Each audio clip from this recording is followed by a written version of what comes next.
আমার ভাই বোনেরা যারা যেখান থেকে দেখতেছেন আমাকে, আমি কাজের পথে আপনাদের মাঝে চলে আসছি অসুস্থ শরীরে। দেখেন আমার তেল, আমার কি চর্বি শরীরে, আমি আলো দিনের দৈত্য চলে আসছি। তো আমার এক ভাই দিনাজপুর থেকে 500 টাকা পাঠাইছে, 500 টাকা পাঠাইছে আব্দুল খালেক ভাই। ওনার নামও মুখস্থ হয়ে গেছে। ওনাকে আমি বলছি যে আব্দুল খালেক ভাই 500 টাকা পাঠাইছে তোমার জন্য, কালকে বলছি যে ওনাকে দিব। ওনার এই চোখের এই যে সমস্যা, উনি ইটা ভেঙে খায়, ওনার স্বামী নাই, কষ্ট করে খায়, চলে কষ্ট করে। সেই বাস দিয়েছি, বুঝছেন, কিছুক্ষণ আগে খুব বাস দিয়েছি যে সব আমার কাছেই আসবে কেন, আমি কি করেছি, এদেশের মন্ত্রী মিনিস্টার নাম, আমি হচ্ছি সাধারণ জনগণ, সাধারণ মানুষ। খুব বকলাম, বকে আবার এখন রিল্যাক্স করতেছি। কারণ আসলে আমি খুবই সাধারণ একজন মানুষ। আসর তো নামাজ পড়ি, আমি ডাল দিয়ে ভাত খাই, সড়ক দিয়ে সোজা হেঁটে যাই, কোথাও যাই না, 24 ঘন্টা বাসা থেকে। এরা দেখে আমি কাজ করি না। আমি এই বাসায় আসছি আজকে 10 বছর। এখন এলাকার সমস্ত কিছু দায়িত্ব কিন্তু আমার না। এদেশে অনেক লোক আছে, আমি প্রেসিডেন্টও না, মন্ত্রীও না, মিনিস্টারও না।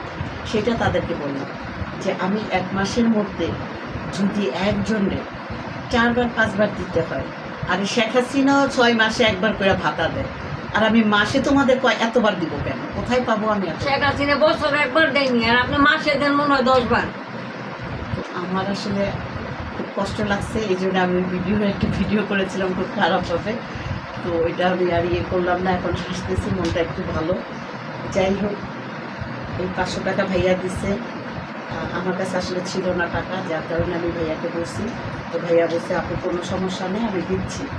তো যে ভাইটা টাকাটা পাঠাইছেন অনেক ধন্যবাদ। এই যে নাও, তুমি ভাইয়ার উদ্দেশ্যে কিছু বলো। দিনাজপুর নামের বাড়ি? হ্যাঁ, দিনাজপুর। আচ্ছা ভাই, সালাম আলাইকুম। তাহলে আপনার তো আর আমি দেখি নাই, আমিও একটা অসহায় মানুষ। আমার এই বোনের আমরা অনেক জ্বালা যন্ত্রণাই দেই, কিন্তু রাগে অনেক কিছু কয়, তারপরও আবার ডাইকে আনেন। সে আমগুলি অনেক সহযোগিতা করতেছে, মানে বলার বাইরে আর কি। তার ঋণ আমরা ওষুধ করতে পারবো না, অনেক টাকা পয়সা দিয়া, এবং কি করে যে চাল খাই এইটা দিয়া ওষুধ পানির খরচটা পর্যন্ত আমাদের দেয়।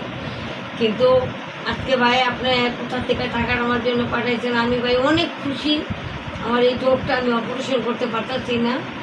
আবার কিছুদিন আগে চোখটা দেখে অনেক আফসোস করছে যে দেখি বল কিছু টাকা আমি তোমার ব্যবস্থা করে দিতে পারিনি।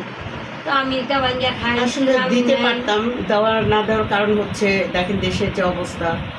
আমি 1 মাসের মধ্যে গত মাসে চালের বস্তা এনে দিলাম, আবার মনে করেন বাচ্চাদেরকে খাওয়াচ্ছি, আবার এই অসুস্থ একে দেখতে যাচ্ছি, ওর বাচ্চা হচ্ছে একে দেখতে যাচ্ছে, একে খাবার নিয়ে যাচ্ছি, এ স্লাইন লাগায় বিছনায় পড়ে আছে, কেউ নাই, তাকে খাবার নিয়ে যাচ্ছে। আসলে এত আমি পারি না। 1 মাসের ভিতরে 10,000 টাকা মানুষের দিয়ে দিচ্ছি। কিসের 10,000 টাকা 1 মাসে? 1 মাসে বেশি, কোনো মাসে আমার 40,000 যায়। আর আগে তো আমার শীতের ভিতরে প্রায় 1.5-2 লাখ টাকা আমার 1 মাসের মধ্যে চলে গেছে।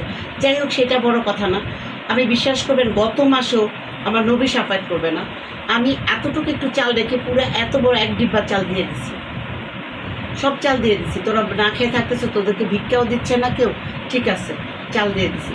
দিয়ে আবার 2-3 দিন পরে কি করলাম, 2-3 দিন না 1 সপ্তাহ পরে আবার কি করছি, চালটা আনছি, এনে আবার তাদেরকে 5 কেজি করে দিলাম। আবার একজনের বাচ্চা হচ্ছে, তাকে দেখতে গেলাম, আরেকজনের এই সমস্যা দেখতে যাচ্ছি। টাকাগুলো কোথায় এত আসবে আমার?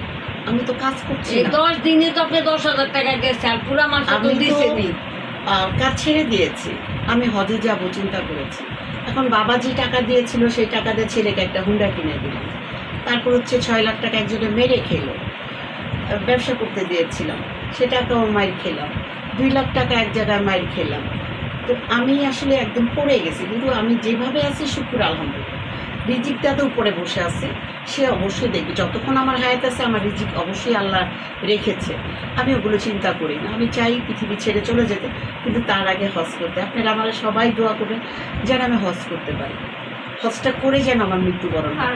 আর এই পৃথিবীতে আপনারা জানি না, আমি একটা জিনিস দেখেছি, সেটা হচ্ছে কি জানেন, যে কারোর সঙ্গে যদি আমি কথা না বলি তাহলে তারা আমাকে মেসেজ উল্টা পুল্টা বলেন, মেসেজ দেন। এগুলো ঠিক না। আসলে আমি একজন মানুষ, আমি মানুষ, আমার কারোর সাথে ভালো লাগবে না, আমি কথা বলবো না। আমি আসলে কারোর সাথেই কথা বলি না, কথা বলা আমার ভালো লাগে না, আমি ফোনে কথা বলতে পারি না। আমি আসলে একদম সাধারণ একজন গ্রামের গাইয়া বলেন, ভূত বলেন, যা বলেন, আমি সেরকম। আমি আসলে ফোনে কথা বলতে পারি না। এতে যদি আপনারা কষ্ট পান, আমাকে উলট পুলট কথা মেসেজ দেন, কিন্তু এতে আমি কষ্ট পাই না। কেন পাই না জানেন? এতে আমার পাপ মুক্ত হচ্ছে। কেন আমি চুল ছেড়ে আগে নাটক করেছি, অনেক লোকের আমার জামাই হয়েছে, অনেক লোকের ছেলেরা আমার ছেলে হয়েছে, তো আমাকে অনেকে দেখছে, এই জন্যে আমি সেটা কষ্ট পাই না। আপনারা আমাকে যত বকবেন আমি তত খুশি হব, আমি শুধরাবো, আল্লাহ আমার ক্ষমা করবে। আপনাদেরকে ভালো রাখুন, আপনারা যারাই আমাকে গালি দিবেন আমি খুশি থাকবো।